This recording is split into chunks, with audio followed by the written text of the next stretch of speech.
ఈరోజు చాలా మందికి అవకాశం ఇచ్చినారు, చాలా చెప్పేశారు అందరూ ఎడ్యుకేషన్ డిపార్ట్మెంట్ గురించి. మాకేం మిగిలించలేదు అధ్యక్ష, కానీ కడప వరకన్నా చెప్పుకోవాల్సిన అవసరం ఉంది కాబట్టి చెప్పుకుంటున్నాం అధ్యక్ష. ఈరోజు నాడు నేడు అనే కార్యక్రమము గత ప్రభుత్వం మొదలుపెట్టి కడప నియోజకవర్గంలో దాదాపు 718 పాఠశాలలుంటే, జిల్లాలో అధ్యక్ష 718 పాఠశాలలుంటే దాదాపు 120 కోట్లు మంజూరు చేశారు. అందులో 115 కోట్ల రూపాయలు ఖర్చు చేసిన ఇంకా ఏ ఒక్క కన్స్ట్రక్షను ఆ స్కూల్స్లో వాడుకలోకి రాలేదు అధ్యక్ష. దాదాపు కడప నియోజకవర్గంలో చూస్తే ఎక్కడే కానీ, ఇప్పుడు గాంధీ స్కూల్ కానీ, మెయిన్ స్కూల్ కానీ, ఉర్దూ స్కూల్ కానీ, ఏ స్కూల్లో కూడా ఈ నాడు నేడు ప్రోగ్రాం కింద కట్టిన ఏ క్లాస్ రూమ్ కూడా ఇప్పటికీ విద్యార్థులకు అందుబాటులోకి రాలేదు అధ్యక్ష. దీని మీద మంత్రి గారికి తెలియజేసుకుంటున్నాను.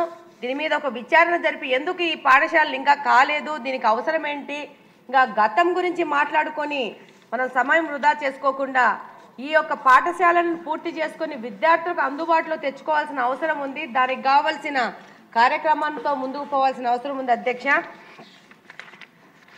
అలాగనే అధ్యక్ష, ఈరోజు కడపలో ఎక్కువ మంది ముస్లిం కమ్యూనిటీ ఉంటుంది అధ్యక్ష, కాబట్టి ఉర్దూ స్కూల్స్ ఉంటాయి అధ్యక్ష. ఈ ఉర్దూ స్కూల్స్ మీద ప్రత్యేకమైన దృష్టి సారించాల్సిన అవసరం ఉంది. ఈ లాస్ట్ అకాడమిక్ ఇయర్లో చూస్తే ఉర్దూ స్కూల్లో బుక్స్ కొంచెం లేటుగా వచ్చినాయి అధ్యక్ష. అప్పుడు మంత్రి గారి దృష్టికి ఉర్దూ స్కూల్ విషయం కూడా తీసుకుపోవడం జరిగింది. వెంటనే మంత్రి గారు 1-2 రోజుల్లో దాని మీద స్పందించి బుక్స్ వాళ్ళకి పంపించడం జరిగింది. బట్ ఈసారి అధ్యక్ష మంత్రి గారి దృష్టికి తీసుకెళ్తున్నాను. అకాడమిక్ ఇయర్ స్టార్ట్ కాకముందే ఒక మామూలుగా అయితే ప్రైవేట్ స్కూల్స్లో ఇప్పుడు హైదరాబాద్లో మనం చూస్తే ఇప్పుడు జూన్ 15th స్కూల్ ఓపెన్ అయితే అంతకు 10 రోజుల ముందే స్టూడెంట్స్కి ఒక డేట్ ఇచ్చేసి అప్పుడు పేరెంట్స్ కానీ మేము కానీ పిల్లల్ని తీసుకొని వెళ్ళి బుక్స్ అన్ని కలెక్ట్ చేసుకొని వచ్చి యూనిఫామ్స్ కలెక్ట్ చేసుకొని వచ్చేసి అకాడమిక్ ఇయర్ స్టార్ట్ అయ్యేసరికి రెడీగా ఉంటాం, దానికి కవర్స్ చేసుకోవడం కానీ లేబులింగ్ చేసుకోవడం కానీ.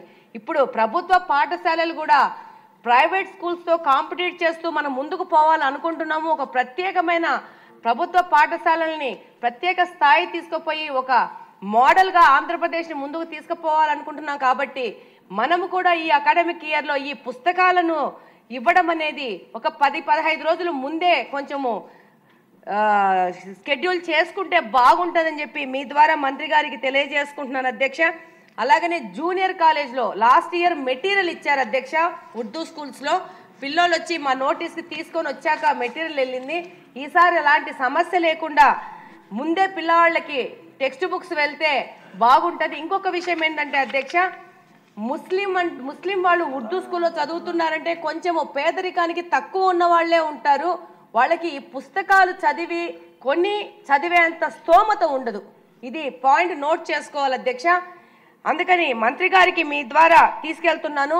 వాళ్ళకి ఉర్దూ స్కూల్లో ప్రత్యేక శ్రద్ధ తీసుకొనేసి వాళ్ళకి పుస్తకాలు ముందే వెళ్ళాల్సిన అవసరం ఉంది. అలాగనే డిగ్రీ కాలేజ్లో వాళ్ళకు కూడా ఉర్దూ కాలేజెస్ వాళ్ళకి ఇంతవరకు పుస్తకాలు వెళ్ళట్లేదు, వాళ్ళని కూడా మనము గమనంలోకి తీసుకోవాల్సి ఉంటుంది. ఇంకా అధ్యక్ష, మొన్ననే ఒక 3 గంటలు నారా లోకేష్ గారు మీటింగ్ పెట్టి ఈ యొక్క ప్రక్షాళన ఎలా జరుగుతున్నాము, విద్యా వ్యవస్థ ఎలా మారుతా ఉంది, రోడ్ మ్యాప్ ఏంటి, ఏది ఎలా వెళ్తా ఉంది, దీంట్లో ముఖ్యంగా ప్రజాప్రతినిధుల యొక్క సపోర్ట్ కావాలా, ఎక్కడన్నా ఏదైనా సమస్యలు వస్తే వాళ్ళతో అక్కడికక్కడ చర్చించి ఆ సమస్యలను పరిష్కారం చేసి వాటిని అధికారుల దృష్టికి కానీ మంత్రివర్గ దృష్టికి కానీ తీసుకుపోవాలని చెప్పడం జరిగింది. అలాగనే అక్కడున్న పేరెంట్స్ కమిటీతో పేరెంట్స్తో మీటింగ్ చేసుకొని అక్కడున్న సమస్యను అక్కడికక్కడే సాల్వ్ చేయాలని చెప్పేసి మంత్రి గారు మా అందరినీ సభ్యులందరినీ దాదాపు 3 గంటలు కూర్చోబెట్టుకొని దాని గురించి పూర్తిగా వివరించడం జరిగింది. దానికి సంపూర్ణంగా మంత్రి గారికి కానీ ప్రభుత్వానికి కానీ సభ్యుల తరపు నుంచి సపోర్ట్ ఉంటుందని తెలియజేసుకుంటున్నాను. అలాగనే మంత్రి గారు ఆ సందర్భంగా చెప్పారు, కంప్యూటర్ ల్యాబ్లు ఏర్పాటు చేస్తున్నాను, దెర్ ఇస్ నో ట్యాబ్స్ అని చెప్పేసి. ఈ సందర్భంగా నేను ఒక విషయం చెప్పదలుచుకున్నాను సభలో. మేము ప్రజల దగ్గరికి వెళ్తుంటే దాదాపు ఇద్దరు ముగ్గురు మహిళలు వచ్చి ఈ ట్యాబ్లు ఎందుకు ఇచ్చారు, పోయిన ప్రభుత్వం గురించి వాళ్ళు క్రిటిసైజ్ చేస్తూ చెప్పారు, ఈ ట్యాబ్లు ఇచ్చారు, ఈ ట్యాబుల వల్ల మా పిల్లలు ఏది పడితే అది చూసుకుంటున్నారు, సగం చోట్ల ట్యాబులు పనిచేయట్లేదు, వాటి క్వాలిటీ సరిగ్గా ఉండకపోవడమో, గత ప్రభుత్వం అవినీతి కార్యక్రమాల వల్ల జరిగిన సప్లైలో వచ్చిన ట్యాబ్లో మనకు తెలియదు, కానీ దానివల్ల అదొక సమస్య. ఇంకో సమస్య, ఏది పడితే అది దాంట్లో వాళ్ళు చూడడం జరుగుతోంది, దానివల్ల వాళ్ళ యొక్క చిన్న వయసులో వాళ్ళ మీద చెడు ప్రభావం ఎక్కువ ఉంటుంది. కాబట్టి అది మేము మంత్రి గారికి చెప్పకముందే మంత్రి గారే కంప్యూటర్ ల్యాబ్స్ ఏర్పాటు చేయడం గురించి ముందుకొచ్చారు. మేము కూడా కడప నుంచి మంత్రి గారి దృష్టికి తీసుకుపోవడం జరిగింది. ఉర్దూ స్కూల్లో కంప్యూటర్ ల్యాబ్ కావాలని చెప్పేసి వాళ్ళ దగ్గర నుంచి గ్రీవియన్స్ వస్తే ఆల్రెడీ 4 months ముందు మంత్రి గారి దృష్టికి తీసుకుపోవడం జరిగింది. అలాగనే టీచర్లు కూడా ట్యాబుల విషయంలో కంప్లైంట్ చేస్తున్నారు అధ్యక్ష. వాళ్ళ కంట్రోల్లో కూడా పిల్లోళ్ళు ఉండట్లేదు, కంట్రోల్ చేయడం కష్టం అవుతుందని చెప్పేసి. అలాగనే అధ్యక్ష స్పోర్ట్స్ మీద ప్రత్యేక దృష్టి సారించాల్సిన అవసరం ఉంది. ఇప్పుడు లాస్ట్ టైం పవన్ కళ్యాణ్ గారు కడపలో మెయిన్ స్కూల్కి వచ్చారు. ఒక అమ్మాయి చెప్పింది, క్రికెట్లో మగ పిల్లలకి సరిపడినంత సమయము మాకు ఆడపిల్లలకి ఇవ్వట్లేదు అని చెప్పేసి. కాబట్టి మగపిల్లలు కానీ ఆడపిల్లలు కానీ సమాన అవకాశాలు ఉండాలా, సమానంగా అవకాశం ఇవ్వాలా, వాళ్ళు కూడా వాళ్ళలో ఉన్న ప్రతిభను తీసుకురావడానికి మనం కూడా వాళ్ళకి తోడ్పాటు ఇవ్వాలని ఈ సందర్భంగా తెలియజేసుకుంటున్నాను అధ్యక్ష. అలాగనే ఈరోజు అధ్యక్ష ఇది ఒక చిన్న రిక్వెస్ట్ అధ్యక్ష, మంత్రి గారి దృష్టికి తీసుకుపోతున్నాను. 1998వ సంవత్సరంలో డిఎస్సి జరిగింది అధ్యక్ష. ఆ డిఎస్సిలో 2 సార్లు మెరిట్ లిస్టులు ఇవ్వడం జరిగింది. అందులో ఫస్ట్ లిస్ట్లో వచ్చిన వాళ్ళకి సెకండ్ లిస్ట్లో వచ్చిన వాళ్ళకి ఫస్ట్ లిస్ట్లో రాక ఉద్యోగాలు రాక 3500 పైచిలకు అభ్యర్థులు మిగిలిపోయి ఉన్నారు. వాళ్ళు హైకోర్టుకు పోయారు, సుప్రీంకోర్టుకు పోయారు. వాళ్ళ పోరాటం వల్ల 2023వ సంవత్సరంలో అధ్యక్ష ఈ పాయింట్ నోట్ చేసుకోవాలా, 1998వ సంవత్సరంలో వాళ్ళకి డిఎస్సి జరిగితే 2023వ సంవత్సరంలో మినిమం టైం స్కేల్ మీద వాళ్ళకి కాంట్రాక్ట్ బేసిస్లో సంవత్సరానికి 11 నెలలు మాత్రమే జీతం ఇచ్చే విధంగా వాళ్ళకి అపాయింట్మెంట్ లెటర్ ఇవ్వడం జరిగింది అధ్యక్ష.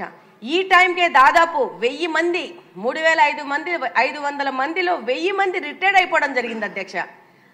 దీనివల్ల వీరికి కూడా రిటైర్మెంట్ వయసు 62 సంవత్సరాలు లేకపోవడం వల్ల దాదాపు 1000 మంది రిటైర్ అయిపోవడం జరిగింది అధ్యక్ష. ఈ నియామక పత్రాలు తీసుకున్న వాళ్ళు కూడా మరో 2 నెలల్లో రిటైర్ అయిపోవడం జరుగుతూ ఉంది అధ్యక్ష. ఇప్పుడు కొంతమంది కొనసాగుతున్నారు అధ్యక్ష. వీరిని కూడా మీకు మానవతా దృక్పథంతో మంత్రి గారి దృష్టికి తీసుకెళ్తున్నాను మీ ద్వారా. వీరికి కూడా మానవతా దృక్పథంతో 62 సంవత్సరాల రిటైర్మెంట్ వయస్సును గురించి ఒక్కసారి ఆలోచన చేస్తే బాగుంటుందని తెలియజేసుకుంటున్నాను అధ్యక్ష. అలాగనే వీళ్ళకి ఈ శాలరీ 11 months కింద ఇస్తున్నారు అధ్యక్ష. 12 నెలలు వచ్చే విధంగా ఆలోచన చేసి ఏమాత్రం అవకాశం ఉన్నా వీళ్ళని ఆదుకోవాల్సిన అవసరం ఉంటుందని మీ ద్వారా తెలియజేసుకుంటున్నాను అధ్యక్ష. వీళ్ళు 62 సంవత్సరాల్లో రిటైర్ అయిపోవడం వల్ల ఇంకా వేరేదో ఏదన్నా పని చేద్దాం అనుకున్నా కూడా వీళ్ళ వయసు సహకరించదు. రెండో విషయం ఏంటంటే ప్రభుత్వం సంబంధించి వచ్చే పథకాలు కూడా వీళ్ళకి అవైలబుల్ లేవు. ఎందుకంటే వీళ్ళు ఆల్రెడీ టీచర్ ఉద్యోగంలో ఉన్నారు కాబట్టి ఏ పథకంలో కూడా వీళ్ళు రారు. కాబట్టి వీళ్ళ గురించి మానవతా దృక్పథంతో ఆలోచించి ఒక్కసారి ఆలోచించమని మీ ద్వారా మంత్రి గారికి తెలియజేసుకుంటున్నాను అధ్యక్ష. Thank you very much.